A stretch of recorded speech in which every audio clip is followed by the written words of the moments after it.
Boa noite, meus irmãos. Que a graça e a paz do nosso Senhor e Salvador Jesus Cristo possa ser com todos. Amados, antes de começarmos, vamos recitar nossa divisa, o versículo que é a chave da nossa escola bíblica dominical, a nossa meta, 2 Pedro 3,18. Vamos lá?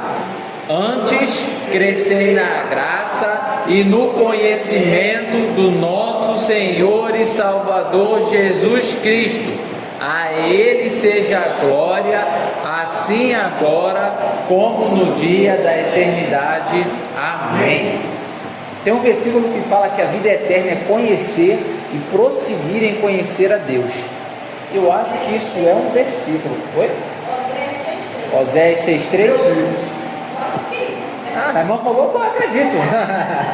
Oséias 6,3. Eu lembrei, mas não lembrei a referência. Vamos conferir então. Abre aí. Que a vida é eterna. Mas eu acho que é esse versículo. Enquanto a irmã vai conferindo, só uma revisãozinha da semana passada, antes da gente entrar realmente no assunto de hoje. Semana passada, nós vimos em resumo que a gente vê 3 movimentos ali no início de Hebreus. Primeiro dele, Deus é o sujeito. Deus é o sujeito. Ele inicia, Ele revela e Ele governa a história. Foi Deus que falou com o homem, partiu de Deus. Segundo ponto, a revelação ela é progressiva. No Antigo Testamento a revelação ela é fragmentada, ela é meio espaçada, são sombras, mas ela vai evoluindo, Deus vai se revelando cada vez mais. E o terceiro ponto, a revelação ela é culminante. Cristo, ele não é mais uma fase da revelação, ele é o alvo final. A revelação vai crescendo, vai crescendo, vai crescendo e chega em Cristo, que é o ápice. Isso nós comentamos semana passada, deixamos aí alguns textos para os irmãos lerem. E hoje nós vamos para a nossa terceira aula. Irmãos, a aula 1, nós falamos de Hebreus, capítulo 1, versículo 1. A aula 2, nós falamos... A aula 1 foi uma introdução a Hebreus, né? A aula 2 foi Hebreus, capítulo 1, versículo 1. E a aula hoje, a aula 3, é Hebreus, capítulo 1, versículo 2, 3 e 4. Esses primeiros 4 versículos de Hebreus, eles são uma introdução que o autor de Hebreus faz. Ele pega os 4 versículos iniciais e ele faz uma introdução à carta, onde ele vai apresentar várias coisas. Depois ele vai voltar nesses assuntos e vai começar a explicar melhor. Por isso foi uma aula só para o verso 1, uma aula que é a aula de hoje, o verso 2, 3 e 4. E na semana seguinte, na próxima semana, nós já acabamos a introdução. Próxima aula já vai pegar do verso 5 até o 21. Verso 5, 6, 7, 8, 9, 10 já é o restante do verso. Então por isso que as primeiras aulas elas são menos texto. O texto que nós vamos estudar hoje é esse, Hebreus 1, 2, 3 e 4. Nós começamos no verso 1, né? Havendo Deus antigamente falado aos pais pelos profetas de muitas maneiras, a nós, nesses últimos tempos, falou pelo Filho. Aí vem, a quem constituiu o herdeiro de tudo, por quem fez também o mundo, o qual, sendo o resplendor da sua glória e a expressa imagem da sua pessoa, e sustentando todas as coisas pela palavra do seu poder, havendo feito por si mesmo a purificação dos nossos pecados, assentou-se à destra da majestade nas alturas, feito tanto mais excelente do que os anjos, quanto herdou mais excelente nome do que eles. O autor de Hebreus agora, a gente não sabe quem é o autor, né? Às vezes eu vou chamar de apóstolo, porque a gente sempre pensa no apóstolo Paulo, mas provavelmente não foi ele não. O autor de Hebreus agora, ele vai falar sobre Jesus. Quem é Jesus? Quando a gente estuda teologia, a irmã Cléris deve ter estudado teologia sistemática, essa matéria. O que é a teologia sistemática?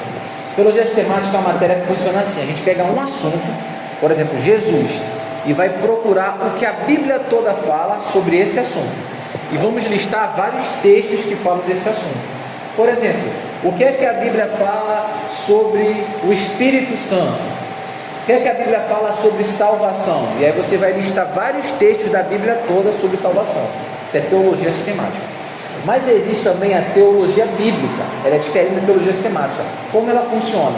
Ela pega um livro da Bíblia e vê o que é que aquele livro sozinho vai falar do assunto.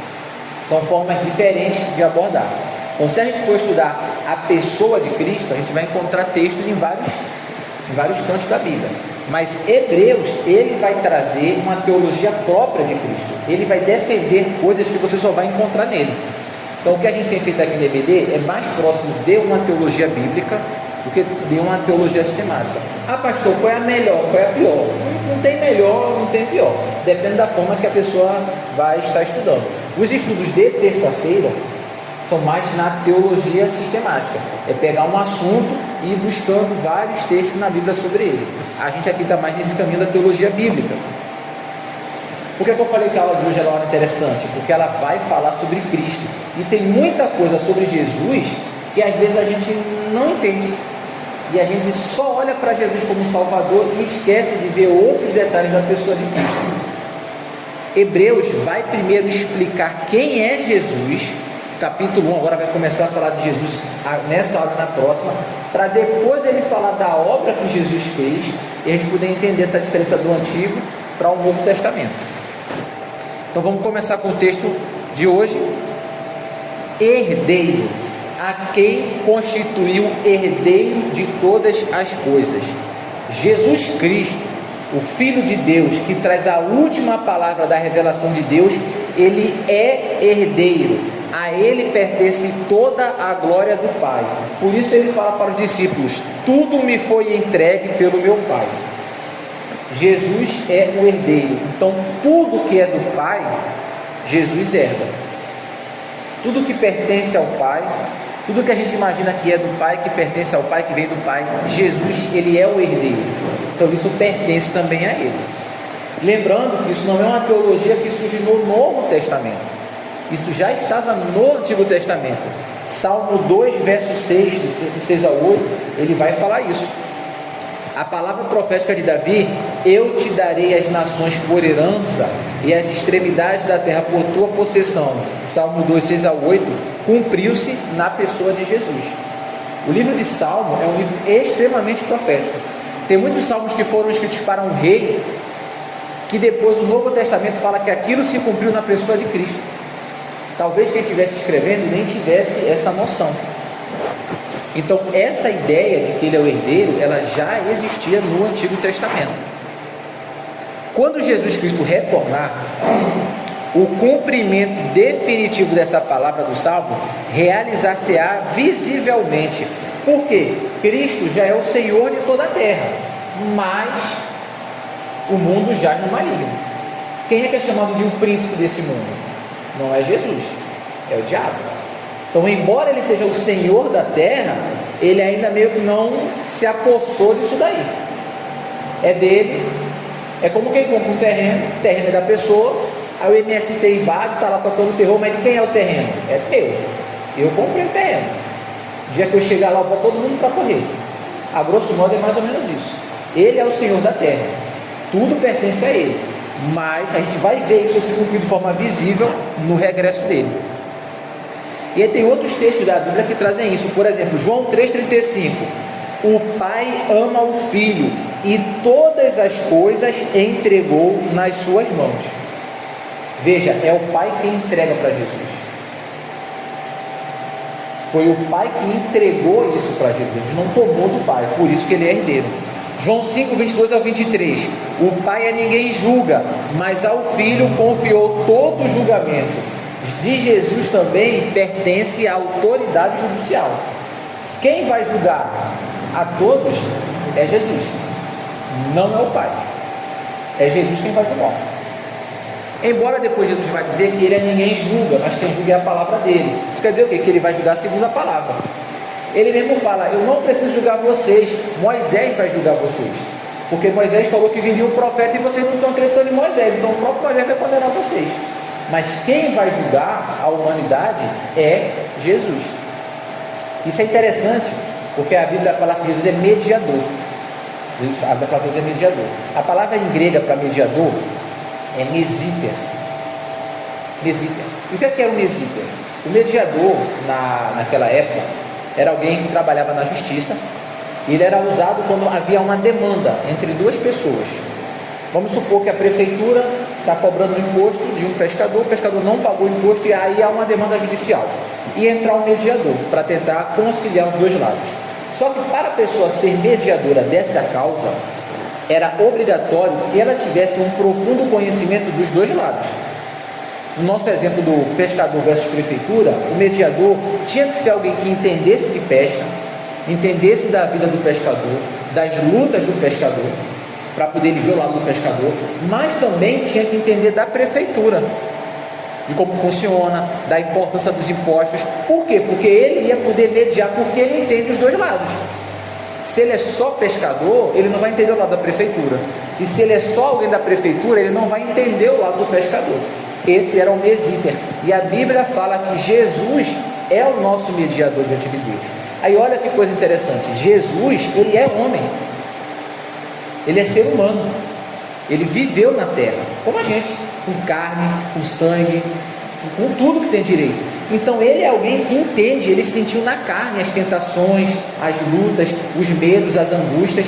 Se tem alguém que pode comprar o nosso partido, é Jesus. Muitas vezes a Igreja Católica atribui isso a Maria, porque ela foi humana, tal, então ela entende a dor, mas Jesus também foi homem. Então Jesus pode vestir a nossa camisa, ele pode falar: Pai, eu sei o que é ser humano, eu senti na carne. Ninguém pode falar para Jesus: você não sabe. Ele vai falar: eu não sei, eu nasci, eu vivi, claro que eu sei, eu apanhei, eu estava lá, eu sei como é que é. Por outro lado, ele também é Deus, então ele consegue olhar tudo da ótica de Deus. Ele fala: eu sou Deus, eu sei o que é que vocês não entendem, eu sei o que é santidade, eu sei o que abriu mão. Ele consegue vestir a camisa do time de Deus, por isso ele é o mediador perfeito, porque ele está entre os dois mundos. Ele tanto é Deus, quanto ele é homem. É algo que só Jesus é. Uma outra curiosidade é que a palavra unigênito, ela significa um único nascido, tá? Ela significa isso, mas ela também significa um único da sua espécie, o único do seu tipo. Por exemplo, a Bíblia fala, eu acho que em Hebreus, que Isaac era filho unigênito de Abraão, mas Abraão não só teve Isaac, Abraão teve outros filhos, só que de Sara, Abraão só teve Isaac. Ele era o filho único de Abraão com Sara, ele era o único do tipo dele, não haviam outros como ele, outros irmãos dele. Tinham outros filhos de Abraão, mas não eram feito ele, porque não eram de Sara. Ele era o único da espécie dele, o único do tipo dele. Isso cabe também para Jesus, porque Jesus é o único filho do Pai, mas ele também é o único da sua espécie. Nada nesse mundo é semelhante a Jesus, porque nós somos homens. O Pai é Deus, o Espírito Santo é Deus, mas Jesus é homem e é Deus. Ele é único, só ele é como ele é. Colossenses: tudo foi criado por meio dele e para ele. Olha o detalhe importante: foi criado para Jesus. Cristo não é apenas o meio da criação, é o destino. Tudo foi criado para Jesus Cristo. Este mundo, ele foi criado por Jesus e para Jesus. Essa praia maravilhosa de Pitbull, ela foi criada para Jesus. As montanhas, os mares, as nuvens, as estrelas, Deus fez isso para Jesus. Então vai vendo a posição de Cristo. 1 Coríntios 17, 27, porque todas as coisas sujeitou debaixo dos seus pés. Tudo que foi criado está abaixo dos pés de Jesus. Isso aí foi tirado lá do Salmo 8, verso 6. Irmãos, vamos ver nos slides, que em alguns momentos a gente coloca assim: isso é um eco do Salmo 8. Por que um eco? Porque não está desse mesmo jeito escrito no Salmo 8. Não é uma citação direta. A ideia está no Salmo 8, verso 6. Mas não é uma citação direta. O autor leu o Salmo 8 e escreveu com as palavras dele a mesma ideia que está lá. Essa ideia que Deus sujeitou as coisas debaixo dos pés de Jesus, ela está no Salmo 8, verso 6. Filipenses 2, 9 e 11. Deus o exaltou sobremaneira. Cristo, ele não é apenas redentor. Cristo é o legítimo dono da história. Cristo não é apenas o nosso Salvador, ele é o dono da história. Tem até um hino no cantor cristão que fala, o HCC, que fala assim: ele é dono da chuva, do sol e do mar, é Senhor das montanhas, da dor do chorar, ele é dono dos montes, do céu e do mar, é Senhor das crianças. E é por aí, vai, eu esqueci a letra. É uma HCC, é uma verdade bíblica. Muitas vezes, irmãos, a gente olha para Jesus só como Salvador. Jesus é o meu Salvador, Jesus é o meu Salvador, amém, isso é bíblico, mas ele não é só nosso Salvador, ele é o dono da história. Esse mundo foi criado por ele e para ele. Olha só o nível. Isso é importante a gente ter em mente, porque existem muitos entendimentos por aí que diminuem Cristo. Romanos? Porque dele, por ele e para ele são todas as coisas. Glória, pois, a ele eternamente. Amém. Por exemplo, testemunhos de Jeová. Eles entendem que Jesus é extremamente poderoso, mas ele não é Deus. Ele é um ser que foi criado por Deus. E usam até um texto de Hebreu que a gente vai ver semana que vem, que vai falar: eu te gerei. Vai falar: tá vendo? Ele foi gerado por Deus. Ele é o primogênito, então ele foi o primeiro a ser criado. Então ele não é Deus, ele foi criado por Deus. É extremamente poderoso, mas não é Deus. Muitos judeus messiânicos creem que Jesus morreu na cruz, creem que é o Messias, mas existe um ramo do judaísmo que crê que ele não é Deus. E a gente tem visto que claramente ele é o Senhor. Jesus é Deus. Mas fica uma pergunta: se ele é herdeiro do Pai, o Pai vai perder alguma coisa? Porque se ele herdou, agora não é mais meu, né? Meu filho herdou meu terreno, eu perdi meu terreno. Irmãos, Cristo como Deus eterno, como a segunda pessoa da Trindade, ele é coigual ao Pai, ele sempre foi Senhor e ele sempre possuiu todas as coisas desde a eternidade. Nada foi acrescentado à natureza divina. Jesus não ganhou alguma coisa que ele não tinha e depois ele ganhou. Até porque a Bíblia fala que ele é imutável. A gente vai ver semana que vem. Se ele é imutável, ele não muda. Então, se ele ganhou alguma coisa mudou. Ele não ganhou nada. Mas como é que ele é herdeiro? Veja, Cristo como mediador encarnado, após a encarnação, ele recebe oficialmente o reino.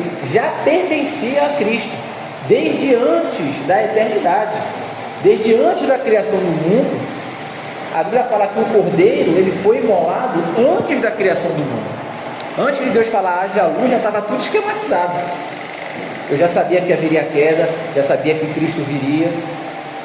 Mas ele oficialmente, vamos colocar entre aspas, ele recebe o reino, ele é entronizado com a vitória dele na cruz. Mas não é uma coisa que não era dele, tudo pertence a ele, tanto é que foi criado por ele e para ele.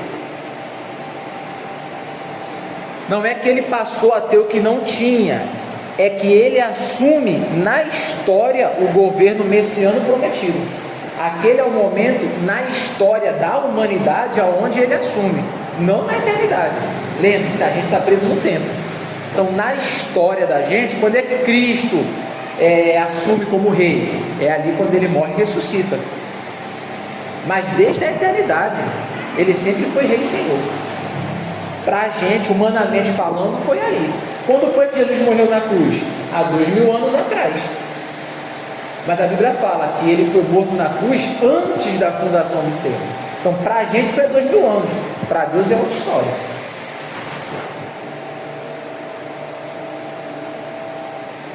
Cristo é o legítimo herdeiro e Senhor de todas as coisas. Como Deus, ele sempre foi soberano. Como mediador, ele assume o reino prometido e governa em nome do Pai.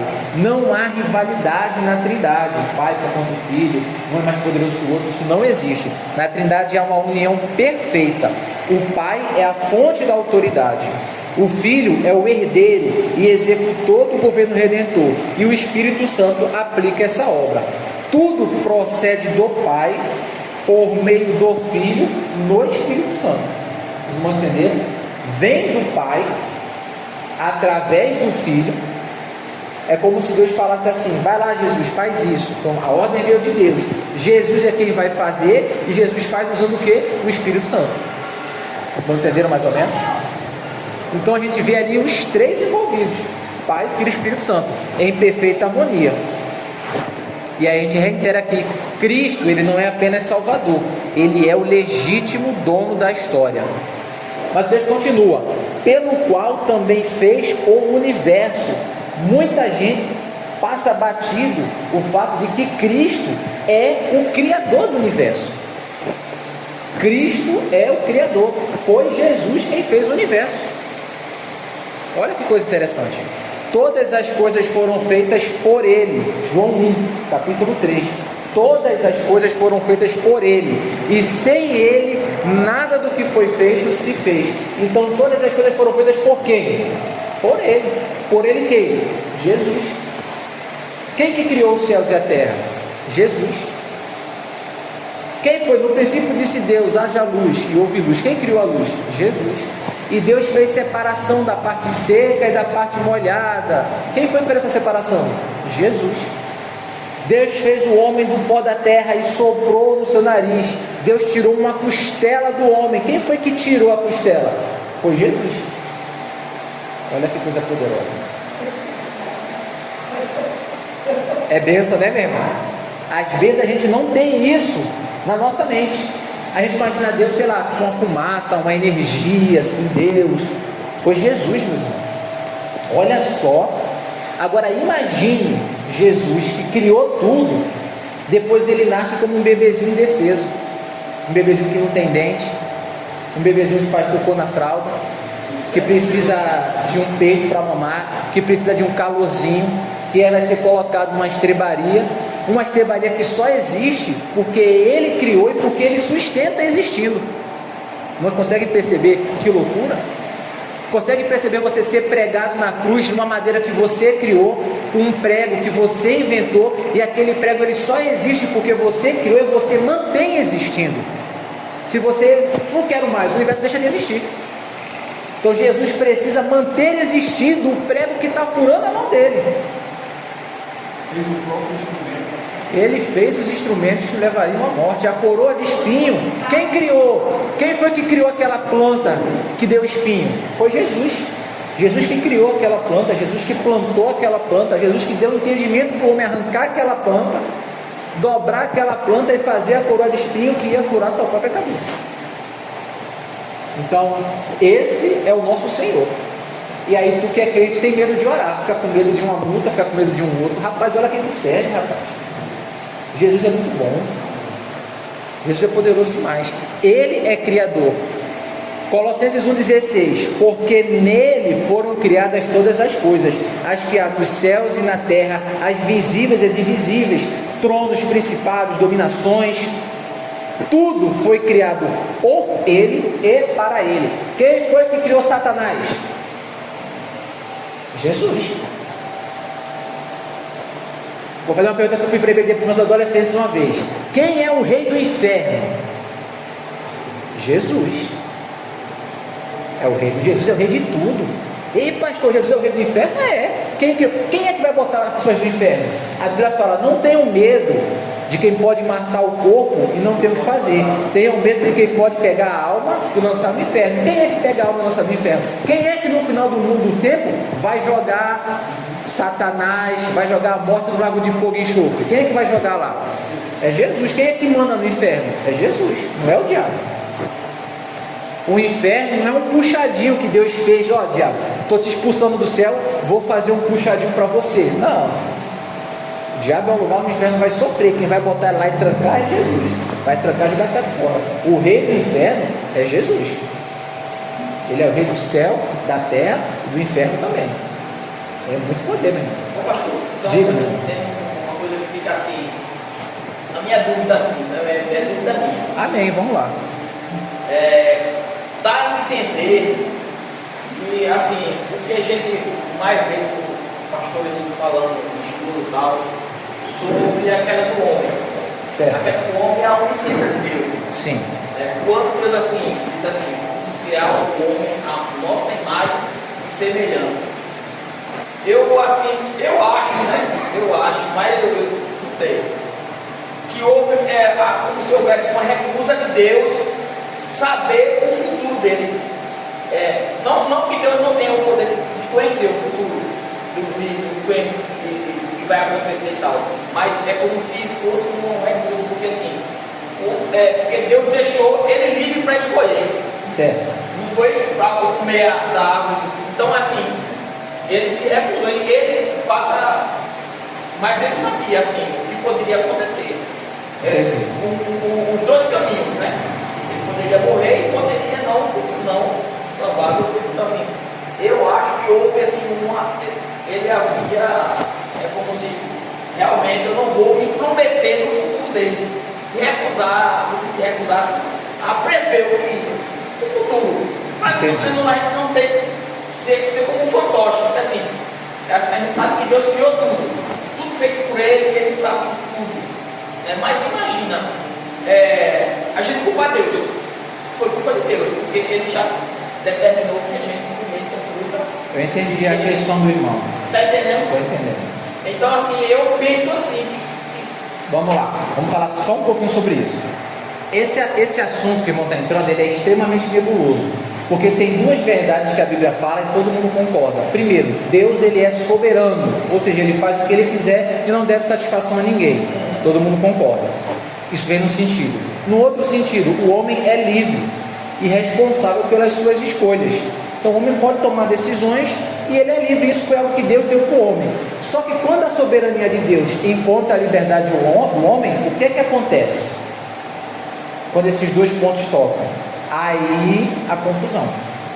É uma área que é nebulosa. Por exemplo, a queda. O homem ali, Deus botou o homem e falou: olha, não coma. Mas Deus sabia que o homem ia comer. Porque, por exemplo, Jesus fala que aí se torna, é como se tornasse Deus culpado. Como se Deus fosse culpado. Porque ele criou o homem programado para fazer tudo. Então, vamos lá. Deus já sabia que ia acontecer, tanto é que Jesus foi morto antes da fundação do mundo. Então, antes de Deus fundar o mundo, ele já sabia o que ia acontecer. Ele não foi pego de surpresa. Aí existe, dentro do calvinismo, existem duas doutrinas, chamadas supralapsarianismo e infralapsarianismo. Uma delas vai dizer o seguinte: Deus criou o homem livre. O homem tinha condições de não pecar, 100% livre. O homem foi lá e pecou porque quis. Ele pecou porque ele quis, Deus não obrigou. Deus sabia que ia acontecer, mas não obrigou. O outro vai dizer: não, Deus criou o homem, mas o homem já estava predestinado a pecar. Não tinha como o homem não pecar. Foi Deus que determinou a queda do homem para que os planos de Deus se cumprissem. E aí é pano com a manga para caramba, o pessoal discute por aí. Mas eu entendi a dúvida do irmão e é uma dúvida boa. Ela surge quando a gente está estudando a Bíblia. Mas não vamos entrar muito nela, senão a gente vai fugir do assunto da aula. Mas Não, é bom, é válido. A dúvida é válida, elas vão surgindo como a gente vai estudando a Bíblia, é isso aí mesmo. A gente pode tirar um dia para fazer um estudo sobre essa questão da livre-arbítrio, predestinação, os entendimentos por isso daí. Então, como nós estávamos falando, Jesus, ele é criador. Foi ele que criou. Foi por meio dele que Deus criou o universo. Jesus Cristo é o mediador da criação, do mesmo modo como ele é herdeiro do universo. De suas mãos surgiram o mundo visível e o invisível. Os anjos, os arcanjos, tudo foi criado por Jesus. Se queremos visualizar diante de nós, de modo apropriado, a imensurável magnitude do nosso Senhor e Salvador, temos que nos conscientizar de que Jesus Cristo, ele é criador do mundo, ele é redentor do mundo e consumador do mundo, tudo em uma pessoa só. Ele é o criador, ele é o redentor e ele é o consumador, ele é quem vai amarrar tudo no final das contas. Ele, por meio de sua palavra onipotente, o mundo passou, e por meio de sua palavra onipotente, o mundo passou a existir. Ele esteve deitado no presépio como pequena criança, morreu em nosso favor na cruz e retornará com glória a fim de consumar o plano de salvação de Deus. Ele é resplendor da glória e a expressa imagem da sua pessoa. Olha só que coisa interessante. Por meio de palavras sempre diferentes, é dada expressão à grandeza excelente de Jesus e descrito o caminho do Cristo de eternidade a eternidade como uma contínua e crescente manifestação sobre a pessoa do nosso Senhor para um mistério, cuja manifestação em nossa vida constitui uma ação de graça soberana de Deus. Ao que crê, esse mistério se desvela. Conforme nós cremos, nós vamos compreendendo ao Senhor Jesus. Em sua configuração terrena e humana, Jesus de Nazaré traz o ser de Deus. Por isso ele pode dizer: eu e o Pai somos um. Quem me vê a mim, vê ao Pai. Quem o encontra, encontra a Deus. Jesus, ele é, vamos dizer assim, essa imagem expressa da glória de Deus. Jamais o ser humano foi manifestado em forma jamais o ser de Deus foi manifestado em forma mais pura do que Jesus Cristo. Por isso também o apóstolo João escreve no começo do seu evangelho: ninguém jamais viu a Deus. O Deus unigênito que está no seio do Pai é quem o revelou. E aí essa palavra grega para imagem, caráter, ela indica impressão exata, marca perfeita e representação plena. Então, quando Hebreus fala que Jesus é a imagem de Deus, ele é a impressão exata, a marca perfeita e a representação plena do Pai. Cristo não é parecido com Deus, ele é a exata expressão do seu ser.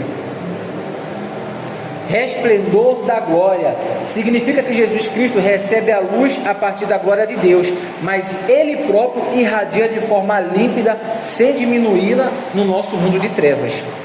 Também deve vir, nós como crentes, também devemos vir a ser dessa forma, devemos vir a representar essa glória de Cristo.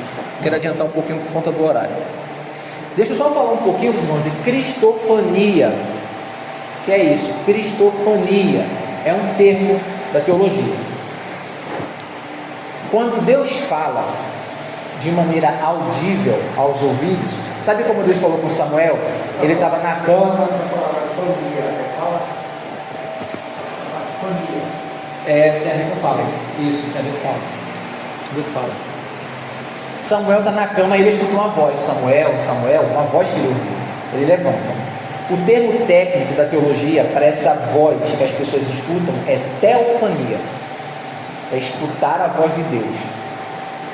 Agora existe a cristofania, que é isso: momentos no Antigo Testamento que Jesus Cristo apareceu, mesmo antes do nascimento dele. Por exemplo, Isaías,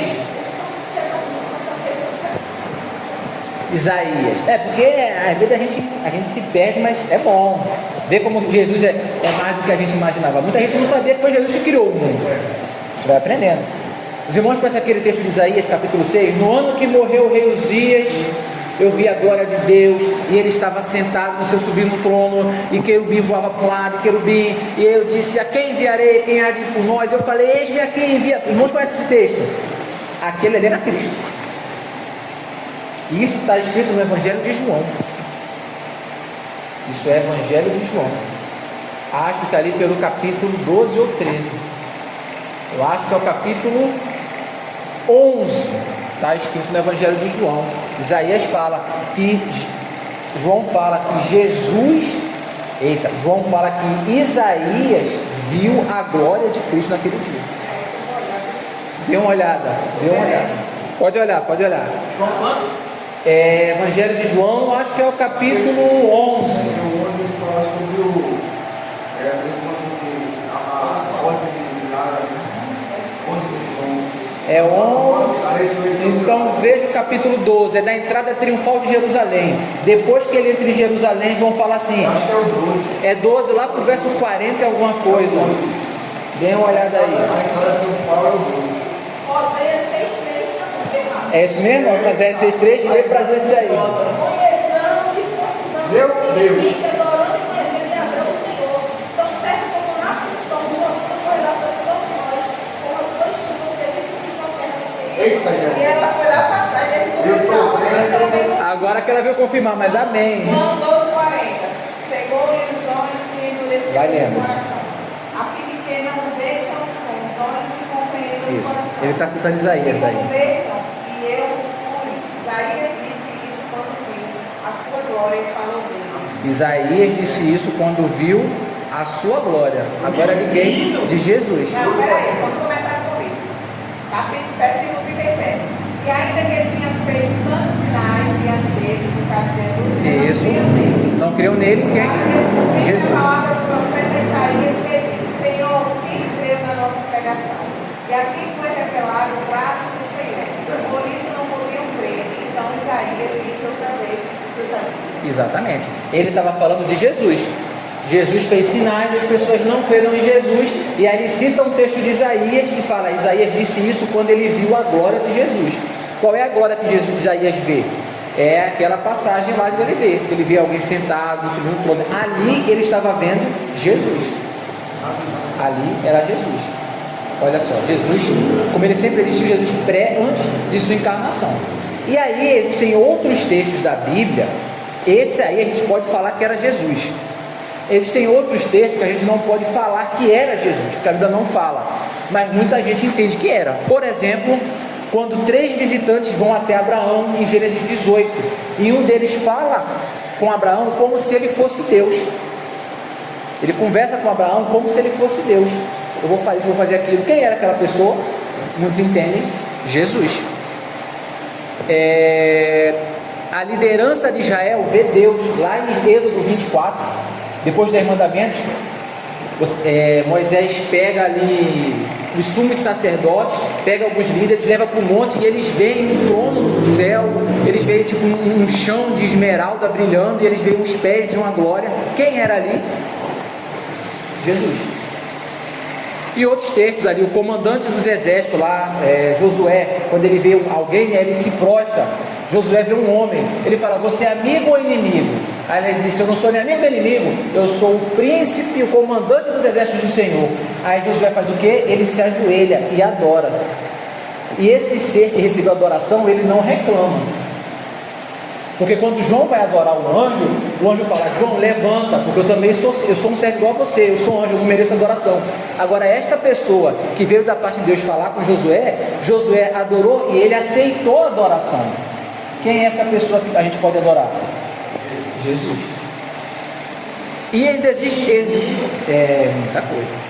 E ainda tem um detalhe, ó, o anjo do Senhor. No Antigo Testamento vai aparecer muita expressão o anjo do Senhor.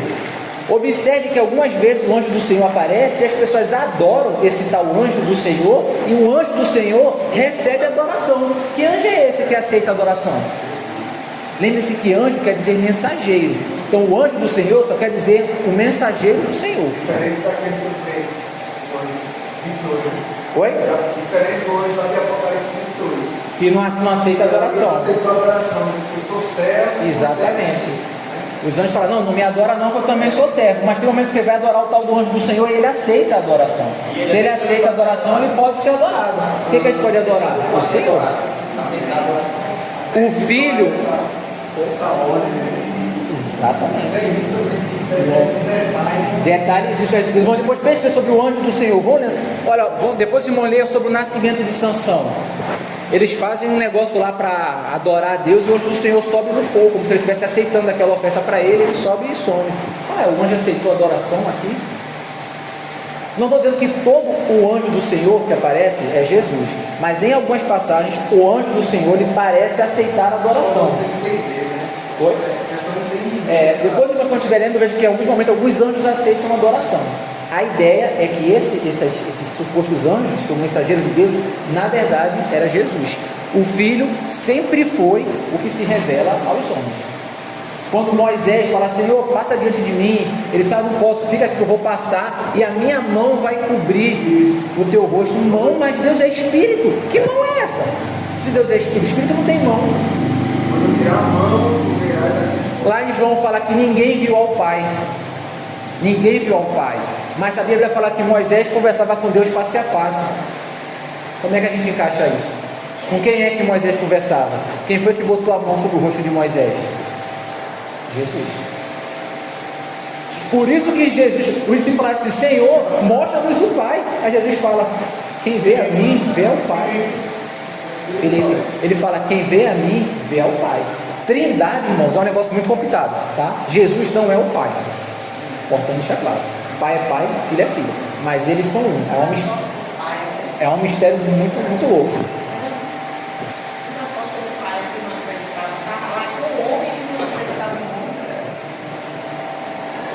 Então, vamos vendo que Jesus, irmãos, tem mais Jesus na Bíblia do que a gente imagina. Quando a gente fala que a Bíblia gira em torno de Cristo, é por causa dessas coisas.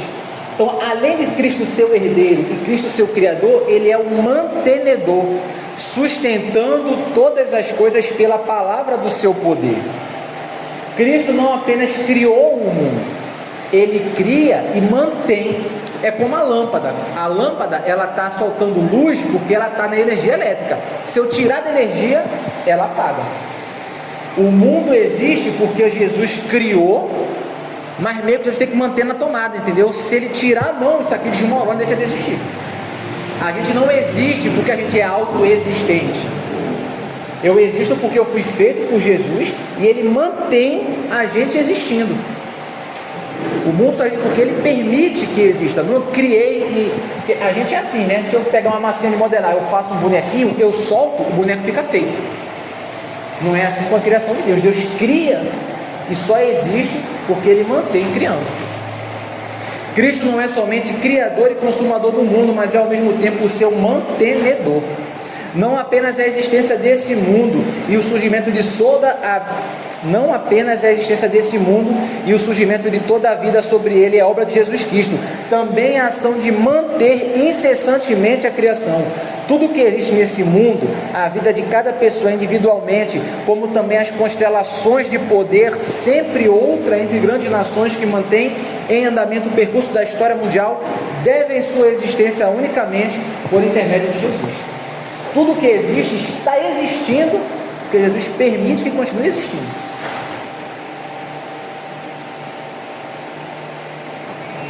Vamos economizar aqui por causa do tempo. Depois de ter feito a purificação dos pecados, Jesus é purificador. E aí, olha um detalhezinho.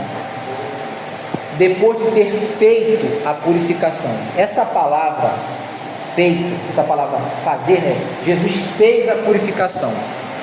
Ela em grego é a palavra poien,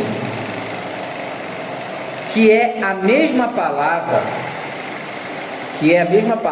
usada na tradução grega da Bíblia para quando Deus criou o mundo. Quando os judeus traduziram para o grego, eles usaram a mesma palavra. Ou seja, o ato de reconciliação e redenção é um agir de Deus idêntico ao dos primórdios do mundo. Encontra-se numa profunda relação entre si a manhã da criação do mundo e o romper de um novo dia de Deus com a redenção. Quando Deus faz a propiciação, quando Deus faz o perdão dos nossos pecados, a palavra em grega é a mesma palavra usada para quando Ele fez o mundo. É como se o autor estivesse querendo amarrar as duas coisas. Da mesma forma que Ele criou o mundo e trouxe luz ao mundo, Ele criou uma nova vida para vocês. E a nível de curiosidade, só a nível de curiosidade, isso não é teologia não, tá? É só curiosidade. A palavra grega para fazer é poiel. Poiel é fazer ou criar. Poiesis é criação. E poiema é criatura. Essas palavras trouxeram para o português a palavra poema e a palavra poesia, que é quando a gente cria alguma coisa. Então, de certa forma, a gente pode brincar e dizer que o universo é uma poesia do Deus vivo. Isso não é teologia não, tá? Isso é só um arranjo de floreio bonito. A Bíblia... Sim? É a origem da palavra. A palavra poesia vem desse verbo daí. Estamos encerrando, tá? Já, irmãos? Ele assentou-se à direita da majestade nas alturas. Isso é um detalhe importante, porque Deus o retirou da terra e o instalou na soberania mundial. Jesus Cristo, ele tem participação no trono de Deus. Ele está assentado à direita do Senhor. Isso tem a ver com a visão de Deus, tem a ver com aquela visão. Ele sentado no trono, né? Que Jesus está sentado no trono. Acredito que sim, porque a gente vai falar mais na frente sobre... Porque Isaías foi o maior profeta messiânico, né? Sim. Todo o tempo, toda a era. Foi ele que anunciou o caminho, né? Preparar o caminho, o Senhor não vem narrar. Então, muita coisa que está em Isaías, que é um profeta maior, ele aponta para o próprio Cristo. Para Cristo e para as coisas que vão acontecer. Até aquele verso, né? Ele enxugará nos teus olhos toda lágrima. O pessoal joga muito para Isaías, para Apocalipse. Está em Apocalipse, mas primeiro ele estava em Isaías. Para sentar uma à direita e outra à esquerda. É. Ele disse, você não sabe desse. É muito pensando no dia. Irmãos, esse detalhe de Jesus estar à destra de Deus é importante. Nosso mundo não está rendido ao arbítrio de pessoas maldosas e ambiciosas, nem à influência destrutiva de poderes demoníacos que executam suas estratégias por trás de todos os acontecimentos históricos. Cristo é o Senhor do mundo. Ele segura todas as rédeas dos acontecimentos mundiais. Ele está à destra do Pai. E aí tem um detalhe interessante, que ele se sentou. Isso é um detalhe interessante. Por quê? Quem se senta não está trabalhando. O sacerdote, ele sempre trabalhava. Isso a gente vai ver também lá para o Hebreus 10. Olha, Hebreus 10. Ora, todo sacerdote se apresenta dia após dia a exercer o serviço. Jesus, porém, tendo oferecido um único sacrifício, sentou-se. Só lá em Hebreus 10. Salmo 110 também, se eu compor lá Na leitura, no né? dever de casa, né? Salmo 110.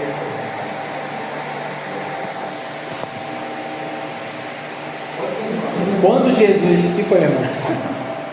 Fico sentado o dia todo trabalhando. A gente trabalha sentado. Aquele povo trabalhava em pé. O sacerdote trabalhava, não é para não tinha computador. Todo mundo trabalhava em pé. O pedreiro trabalhava em pé. O sacerdote trabalhava em pé. Se Jesus se sentou, é porque ele tinha concluído o seu trabalho. A obra concluída, a autoridade real, a entrega definitiva. Sacerdotes ficavam de pé, Cristo sentou-se. Na aula que vem, quando a gente for comparar Jesus sobre os anjos, vai ver que fala que Jesus estava sentado e os anjos trabalhando. E sobre o nome, feito tanto mais excelente do que os anjos, quanto herdou mais excelente nome do que eles. Isso aí, irmãos, tem a ver com a posição, porque o nome no Antigo Testamento e na Bíblia, ele expressa a essência e a dignidade de uma pessoa. Nome tem a ver com prestígio, tem a ver com status. Quando a gente fala que Jesus herdou um nome mais excelente do que os anjos, quer dizer que ele tem mais prestígio que os anjos e mais status do que os anjos.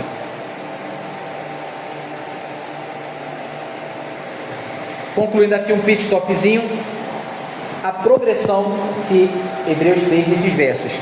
Ele fala quem Jesus é eternamente, o que ele fez na história e que ele é exaltado.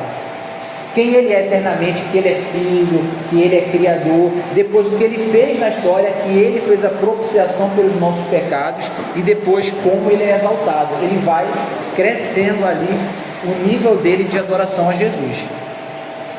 Em resumo, teologia do texto. O que é que a gente fala, o que é que a gente pode tirar sobre Jesus desse texto de Hebreus? Ele é o herdeiro da história, ele é o criador do universo, ele é a expressão perfeita de Deus, ele é o sustentador de tudo, ele é o purificador dos pecados, ele é rei entronizado e ele é o Senhor superior aos anjos. Hebreus, ele coloca Jesus lá em cima, para a gente saber quem é Jesus de verdade, para depois a gente poder entender aquilo que Jesus fez. Tem esse resumo aqui, vou ler rapidinho, porque ele resume tudo. Resumo do verso 1 ao que a gente viu agora. Deus falou, Desde os primórdios da história da humanidade e da salvação, fala o poderoso Senhor Deus e chama a terra desde o levante até o poente. Todas as múltiplas formas de revelação de Deus na natureza, na história, na consciência, condensam-se na história de Israel. Aqui o falar de Deus torna-se audível para todos os profetas. Contudo, o que no tempo da antiga aliança aparece como riqueza e pluriformidade da revelação divina, à luz da nova aliança adquire caráter de transitoriedade e imperfeição. Toda a revelação de Deus pressiona em direção ao centro da história, a encarnação do Verbo de Deus em Jesus Cristo, o Filho de Deus. Ele representa a essência de Deus, ele irradia a glória de Deus. Ao mesmo tempo, Criador e mantenedor dos mundos, ele é também o Redentor do mundo e o soberano universal exaltado. Como herdeiro do universo, ele estará no final da história e levará o plano divino de salvação ao alvo. O Cristo que volta será juiz e consumador do mundo. Aquilo que da glória divina no Antigo Testamento é espalhado no cargo de sacerdote, no serviço de profeta e na dignidade do rei, isso está sintetizado de forma perfeita em Jesus Cristo. Ele traz à humanidade a palavra de revelação conclusiva de Deus e cumpre o profetismo do Antigo Testamento. Com a expiação da nossa culpa, a purificação da nossa vida do pecado, ele leva ao término a ação sacerdotal e cultural em Israel. Por meio da sua exaltação à direita da majestade de Deus, ele consuma o reinado messiânico de Israel, a unidade do reinado e sacerdócio, como visualizada pelo profetismo do Antigo Testamento, chega ao cumprimento e à perfeição em Jesus Cristo. Isso aí é um resumo das últimas duas aulas. E aí a gente encerra o prólogo de Hebreus. Hebreus ainda não entrou no assunto dele. Ele só quis fazer ali uma introdução para a gente saber quem é Cristo. Então esse início daí foi só o prólogo, a introdução de fato de quem é Jesus. Para casa, a gente tem esses textos para ler. Semana que vem a gente vai falar do verso 5 ao verso 14. E ele vai falar uma comparação entre Jesus e os anjos. Mas por que ele vai fazer essa comparação de Jesus com os anjos? Porque quem deu a lei no Antigo Testamento, ele vai explicar isso no capítulo 2. Quem traz a lei são os anjos. Moisés vê o Senhor e vê vários anjos vindo com ele. Então a lei foi entregue pelos anjos. Se a lei foi entregue pelos anjos e você tem que cumprir a lei, você tem que obedecer a lei, e se você desobedecer a lei você morre, imagine aquilo que foi entregue pelo Filho.